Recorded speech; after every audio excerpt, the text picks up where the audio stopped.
Bendita Esperança, com o pastor Eliezer Freitas. Jesus Cristo poderá voltar ainda hoje. Se ele não voltar, estaremos esperando por ele amanhã. Igreja da Bendita Esperança, Rua Augusto Trombini, 444, no alto da cidade.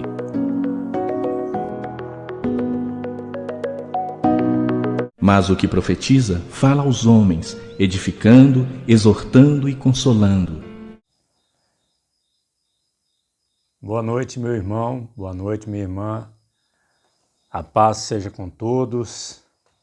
Nós estamos aqui mais uma vez, mais uma noite, nessa terça-feira, para juntos estudarmos a Santa Bíblia, para juntos meditarmos um pouco na Palavra de Deus. Isso irá nos fazer muito bem, porque nem só de pão viverá o homem, mas de toda palavra que sai da boca de Deus. Amém? Graças a Deus. Pois bem, hoje eu gostaria de comentar aqui a respeito do capítulo 2 de 2 Tessalonicenses. Esse é um capítulo muito interessante, porque o apóstolo Paulo, pelo Espírito Santo, ele faz um esboço aqui de coisas que estão por vir. E nós vamos ler aqui e nós vamos explicar para os irmãos o seguinte. Quando nós começarmos a ler, o irmão, a irmã, vai perceber que aqui está falando do dia de Cristo, está falando da apostasia, e tem uma expressão também que precisa ser explicada. Estivesse já perto. Nós vamos explicar o que é o dia de Cristo, o que significa estivesse já perto, e sobre a apostasia também, o que é a apostasia aqui no capítulo 2 de 2 Tessalonicenses. Vamos ler.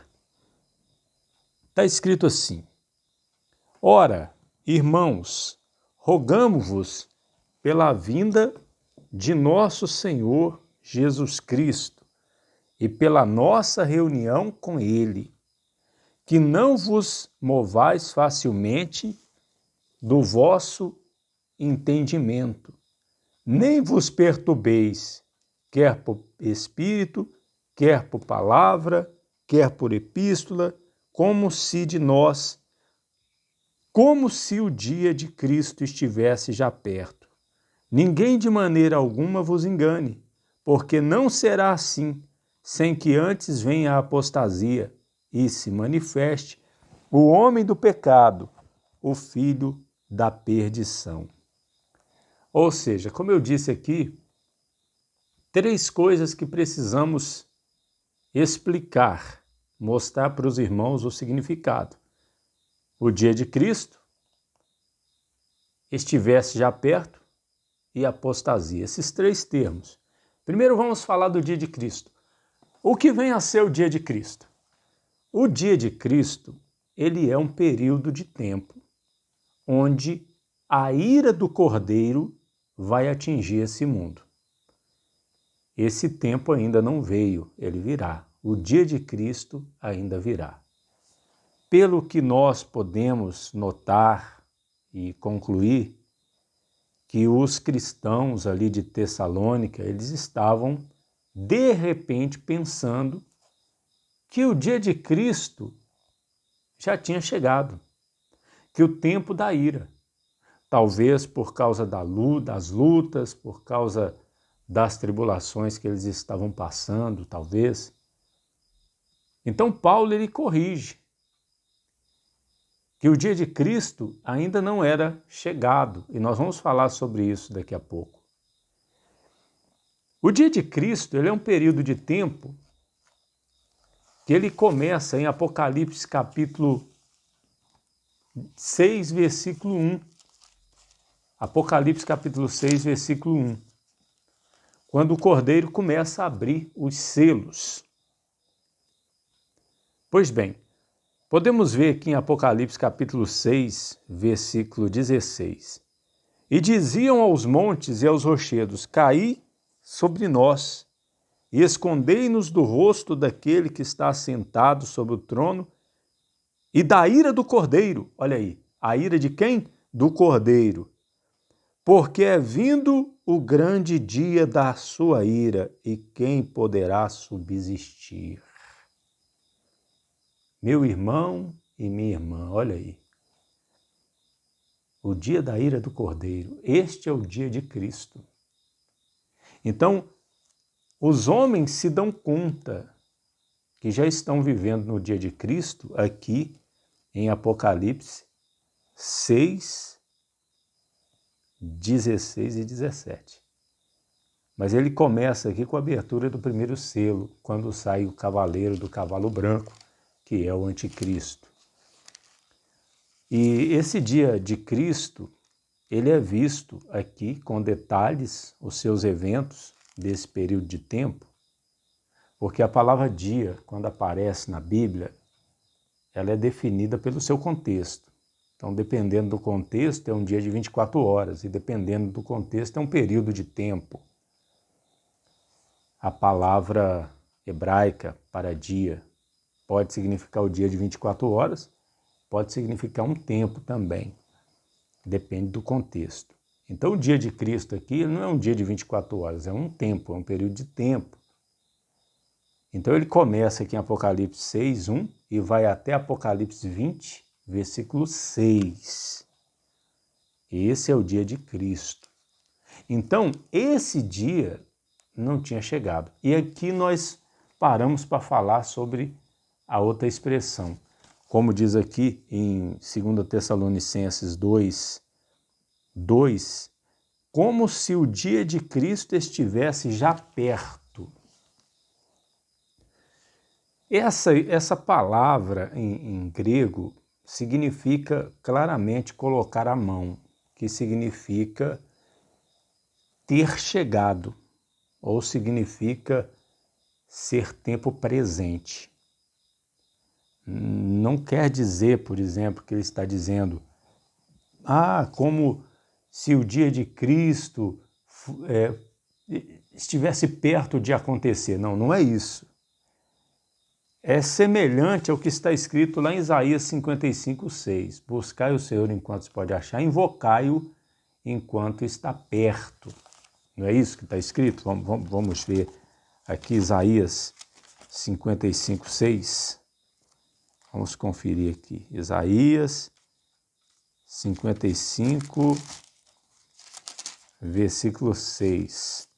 Buscai o Senhor enquanto se pode achar, invocai-o enquanto está perto. Ou seja, ele estava perto ali a tempo presente. Perto, tempo presente. Hoje nós podemos invocar o Senhor, pois ele está perto. Então é perto nesse sentido. Então, Paulo está dizendo para aqueles irmãos, o dia de Cristo não é chegado, nós não estamos vivendo o dia de Cristo. Nós não estamos vivendo. Ele não está perto, ele não está acontecendo ainda. Aí ele vai dizer por quê? Porque antes que venha o dia de Cristo, ou seja, os eventos lá de Apocalipse 6 em diante, é necessário que venha a apostasia. E aí, se você lê muitos autores evangélicos, mestres evangélicos, você vai ver que eles definem até vários dicionários evangélicos apostasia como rebelião contra Deus. Se você ler até algumas traduções, está lá, rebelião contra Deus, revolta contra Deus. Se você perguntar a muitos pastores aí, eles vão dizer revolta contra Deus. Mas, na verdade, apostasia, a palavra apostasia quer dizer, ela não foi traduzida para o português. A palavra apostasia que está aqui, ela traduzida é simplesmente afastamento, retirada, simplesmente. Apostatar, retirar, apostasia, retirada. Então Paulo está dizendo aqui que não será assim sem que antes venha a retirada. Simplesmente isso. Ah, pastor, nós temos que recorrer ao grego? Não. Nós temos que ir para a língua grega para provar? Não, não precisamos, porque a própria palavra de Deus mostra. A própria palavra mostra em 2 lugares. Em primeiro lugar, se nós formos algumas páginas para frente, na carta do apóstolo Paulo a Timóteo, capítulo 4, primeira carta, ele diz: mas o Espírito expressamente diz que nos últimos tempos apostatarão, ou seja, vai haver uma apostasia. Aí alguém tem que perguntar, de quê? Vai haver um afastamento, uma retirada de quê? Aí ele diz, alguns da fé, apostatarão alguns da fé, dando ouvido aos espíritos enganadores. Então, apostasia, pelo que está escrito aqui, ó, 1 Timóteo 4,1, não pode ser revolta contra Deus. Pode ser uma revolta contra Deus quando essa apostasia é da fé. Mas você dizer apenas apostasia não quer dizer que é contra Deus. A palavra para divórcio aqui no Novo Testamento tem um determinado trecho que é apostasion. Ou seja, o divórcio é um afastamento físico de homem e mulher. Paulo foi acusado, lá em Atos, se não me engano, 21. Vamos ver aqui, Atos 21. Vamos ver isso aqui, ó. Atos, já achei aqui. Atos 21. E já acerca de ti foram informados de que ensinas todos os judeus que estão entre os gentios a se apartarem de Moisés. Essa palavra aqui, ó, é a segunda vez que ocorre aqui no Novo Testamento. Apartarem aqui é apostasia. É a mesma palavra apostasia no grego. Então, a apostasia aqui é de Moisés, apartar de Moisés. Aqui em 1 Timóteo 4,1 é apartar da fé. Então, a palavra apostasia quer dizer retirada. E nós podemos provar isso também pelo contexto. Nem precisamos recorrer ao grego, não precisamos não. O que vem logo em seguida aqui no capítulo 2, aqui, vai mostrar isso.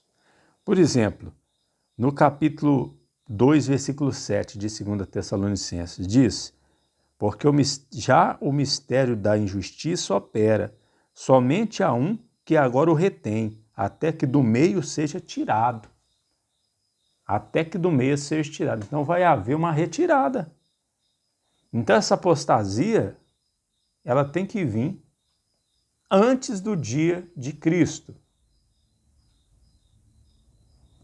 Ou seja, para o dia de Cristo vir,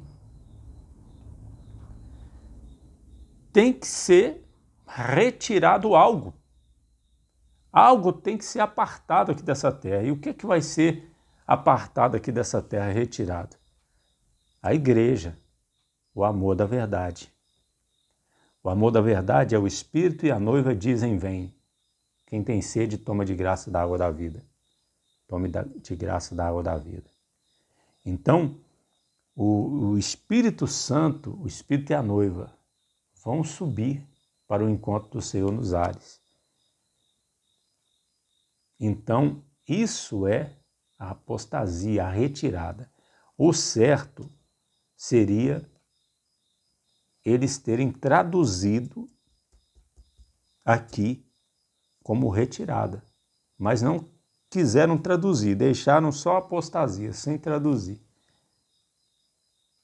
Então, o que acontece? Nós temos que explicar que essa palavra traduzida é apenas retirada. Então, Paulo está dizendo, sem que antes venha a retirada e se manifeste o homem do pecado, o filho da perdição.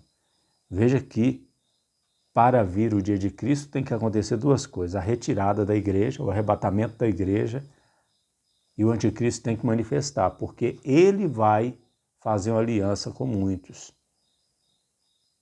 Ou seja, o cavaleiro do cavalo branco, o primeiro selo tem que ser aberto. Aí começa o dia de Cristo.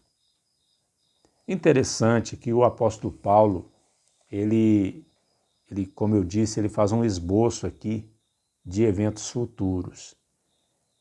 Por exemplo, essa apostasia aqui, que vem primeiro, nós vemos em Apocalipse 4. Olha que interessante. Apocalipse 4, nós vemos a apostasia, a retirada da noiva, da igreja, do amor da verdade aqui dessa terra. Está escrito, Apocalipse 4:1. Depois destas coisas olhei, e eis que estava uma porta aberta no céu, e a primeira voz, que como de trombeta ouvira falar comigo, disse, sobe aqui, e mostrar-te-ei as coisas que depois destas devem acontecer. E logo fui arrebatado no espírito, e eis que um trono estava posto no céu, e um assentado sobre o trono. Ou seja, aqui acontece um arrebatamento do apóstolo João, que é um tipo do arrebatamento, que é o sinal que o arrebatamento acontece aqui, ó, justamente depois das 7 cartas do período da igreja. Então, primeiro vem a apostasia. Depois, a manifestação do homem do pecado. Isso está em Apocalipse 6. Veja o que está escrito, versículo 1. E havendo o cordeiro aberto um dos selos, olhei e ouvi um dos 4 animais que dizia como voz de trovão, vem e vê. E olhei, e eis um cavalo branco, e o que estava sentado sobre ele tinha um arco, e foi-lhe dada uma coroa, e saiu vitorioso para vencer. Ou seja, aqui é a manifestação do homem do pecado, do engano. Nós podemos ver o dia de Cristo, então, aqui em Apocalipse 6, 16, 17, vou ler novamente. E diziam aos montes e aos rochedos, caí sobre nós, e escondei-nos do rosto daquele que está sentado sobre o trono e da ira do Cordeiro, porque é vindo o grande dia da sua ira, e quem poderá subsistir? Ou seja, nós vemos aqui então, primeiro o arrebatamento, capítulo 4, versículo 1 e 2. Depois a manifestação do homem do pecado, Apocalipse 6, do 1 ao 2. Só então que já está vigente o dia de Cristo. E os homens se dão conta disso em Apocalipse 6, 16, 17. Interessante que Paulo diz aqui também, em 2 Tessalonicenses 2, o versículo 4, ele diz, o qual se opõe e se levanta contra tudo que se chama Deus, ou que se adora, de sorte que assentará como Deus no templo de Deus, querendo parecer Deus. Bom, nós já mostramos, primeiro vem o arrebatamento, a retirada, a apostasia, que aqui está a apostasia, mas é a retirada, o afastamento da igreja da terra, a retirada, né, do amor da verdade da igreja através do arrebatamento, no momento não abrir e fechar de olhos. Depois o anticristo se manifesta, nós já mostramos, Apocalipse 6, do 1 ao 2. Depois o dia de Cristo, os homens se dão conta lá em Apocalipse 6, 16, 17. E aqui está dizendo que ele vai se levantar contra tudo que se chama Deus. Porventura não é isso que nós podemos ver em Apocalipse 13? Olha o que está escrito aqui, Apocalipse 13. E o versículo 5 diz assim, e foi-lhe dado uma boca para proferir grandes coisas e blasfêmias, e deu-se-lhe poder para agir por 42 meses, e abriu a sua boca em blasfêmias contra Deus, para blasfemar do seu nome e do seu tabernáculo, e dos que habitam no céu. E foi-lhe permitido fazer guerra aos santos e vencê-los, e deu-se-lhe poder sobre toda a tribo, língua e nação. Ou seja, veja que nós vemos claramente o que Paulo fala aqui, que vem logo em seguida, no dia de Cristo, é o anticristo se levantando, né, o homem do pecado se levantando contra tudo que se chama Deus. E João vê o que Paulo disse aqui, profetizou. Que interessante, né? Paulo profetizou isso, ele sabia essas coisas. o que João veio a ver depois. O que vem depois então? Vem o engano, vem o engano da injustiça, como Paulo vai escrever pelo Espírito Santo aqui, no versículo 8, por exemplo. E então será revelado o iníquo, a quem o Senhor desfará pelo Espírito da sua boca e aniquilará pelo esplendor de sua vinda. A esse cuja vinda é segundo a eficácia de Satanás, com todo o poder e sinais e prodígios da mentira, com todo engano da injustiça para os que perecem, porque não receberam o amor da verdade para se salvarem. Ou seja, aqui está dizendo que Deus manda o quê? Deus, ele permite que venha todo o poder, sinais e prodígios da mentira. E Deus enviará a operação do erro. Então, nós podemos ver a operação do erro, todo engano da injustiça, aqui em Apocalipse 13, onde está escrito assim, ó, olha só, Apocalipse 13, 3, olha só. E vi uma das suas cabeças como ferida de morte, e a sua chaga mortal foi curada. E toda a terra se maravilhou após a besta. E adoraram o dragão, que deu à besta o seu poder, e adoraram a besta, dizendo: quem é semelhante à besta? Quem poderá batalhar contra ela? Olha só. E nós podemos ver no versículo 8 também. E adoraram-na todos os que habitam sobre a terra, esses cujos nomes não estão escritos no livro da vida do Cordeiro, que foi morto desde a fundação do mundo. E do 13 ao 15 também. E faz grandes sinais, de maneira que até fogo faz descer do céu à terra à vista dos homens. E engana os que habitam na terra. Olha aí, engana os que habitam na terra. É o engano da injustiça que Paulo fala lá. E engana os que habitam na terra com sinais que lhe foi permitido que fizessem em presença da besta, dizendo aos que habitam na terra que fizessem uma imagem à besta que tinha ferida da espada e vivia.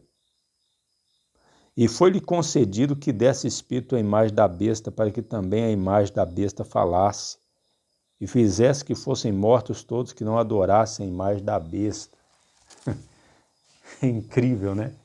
Veja que foi revelado para Paulo. Paulo já sabia, João vê e escreve para as 7 igrejas. É por isso que eu disse que Paulo dá um esboço aqui do Apocalipse. Que coisa interessante, né? Agora, primeiro vem a retirada do amor da verdade. Tanto é que Paulo vai dizer aqui, ó, 2 Tessalonicenses 2, versículo 5. Não vos lembrais de que estas coisas vos dizia quando ainda estava convosco? E agora vós sabeis o que o detém para que a seu próprio tempo seja manifestado. Então tem algo que detém o anticristo e o mistério da iniquidade. Tem algo que detém ele para ele ser manifestado em ocasião própria. É o quê? É o amor da verdade. O Espírito e a noiva dizem: vem, quem tem sede, beba de graça da água da vida. O Espírito Santo com a igreja. Quando a igreja subir, o Espírito Santo vai subir também. Obviamente que o Espírito Santo, ele é onipresente. Assim como Jesus também, ele é onipresente. Ele pode estar em vários lugares ao mesmo tempo. Mas significa que o Espírito e a noiva não vão estar mais agindo com o amor da verdade. Não vão deter mais o anticristo, vão ser retirados aqui dessa terra. Então vem a manifestação do anticristo, o dia de Cristo começa, vem todo engano da injustiça, os que perecem, que não foram salvos. Veja que a operação do erro, o engano da justiça, não vem para quem crê, vem para quem não acolheu o amor da verdade. Então a igreja vai ser tirada da terra antes do dia de Cristo. Antes do dia de Cristo, a igreja vai ser retirada da terra. E depois, o que vem? Paulo vai dizer aqui, ó. E então será revelado o iníquo, a quem o Senhor desfará pelo espírito da sua boca, aniquilará pelo esplendor da sua vinda. Ao final aqui do anticristo. E nós podemos ver justamente isso que Paulo diz aqui, em Apocalipse 19, o versículo de número 20. E a besta foi presa, e com ela o falso profeta, que diante dela fizeram os sinais, com que enganou os que receberam o sinal da besta e adoraram a sua imagem. Estes dois foram lançados vivos no lago de fogo, que arde com enxofre. Meu irmão, minha irmã, veja que interessante, né? Veja que interessante. O apóstolo João mesmo, ele diz aqui em 1 João 2,18, filhinhos, é já a última hora, e como ouviste que vem o anticristo, eles já tinham ouvido que o anticristo ele vem, é o homem do pecado, a besta que emerge do mar. Aí ele diz, também agora muito se tem feito anticristos, por onde conhecemos que já é a última hora, ou seja, o mistério da iniquidade já operando. Mas o anticristo ainda vai vir. Então eu queria que você, meu irmão, minha irmã, guardasse isso no coração, porque Deus não é Deus de confusão. Eu sei que tem muitos aí que se levantam contra a bendita esperança, tem muitos a serviço do mal, que ficam aí usando a Bíblia para dizer que Jesus não vai arrebatar a igreja. Tem homens estudados aí, que só podem estar sendo usados pelo diabo, porque eles falam para as pessoas o seguinte, ó, eu vi um homem desses falando aí na internet, dizendo, ó, perguntaram ele assim, Jesus vai voltar agora? Aí ele disse, não, ainda tem muitas coisas para acontecer, Jesus não vai voltar agora. Como é que ele sabe que Jesus não vai voltar agora? Mas ele disse, um homem estudado, que sabe grego, hebraico. Só que tem muitos outros homens de Deus que sabem grego e hebraico, que falam do jeito que eu estou falando aqui. Tem muitos homens de Deus. O que eu estou pregando aqui, eu aprendi de homens de Deus. Não é ideia minha. Então, se tem aqueles homens estudados, cultos, que sabem o grego, o hebraico, que são usados pelo inimigo para poder lutar contra a bendita esperança, existem outros também que falam a verdade. Então, tem um grande teleevangelista aí do Brasil aí, que eu peguei um livro dele, eu estava lendo, até achando bonitas as palavras, até que chegou um momento que ele disse, olha, Jesus não vai voltar agora. Ainda tem muitas coisas para acontecer. Ou seja, então não precisamos esperar Jesus voltar agora. Não precisamos nos preparar. Tem outros aí que ficam pregando que o anticristo vai vir primeiro, que depois Jesus... Não, meu irmão, minha irmã. Vai haver a retirada da igreja primeiro. O tempo da ira não é para a igreja, para quem creu, é para quem não creu, para quem não acolheu o amor da verdade para ser salvo. A tribulação, o princípio das dores, a grande tribulação é para o povo de Israel também, que não receberam Jesus. Então eu continuo dizendo, com toda a convicção, Jesus Cristo poderá voltar ainda hoje. Se ele não voltar, estaremos esperando por ele amanhã.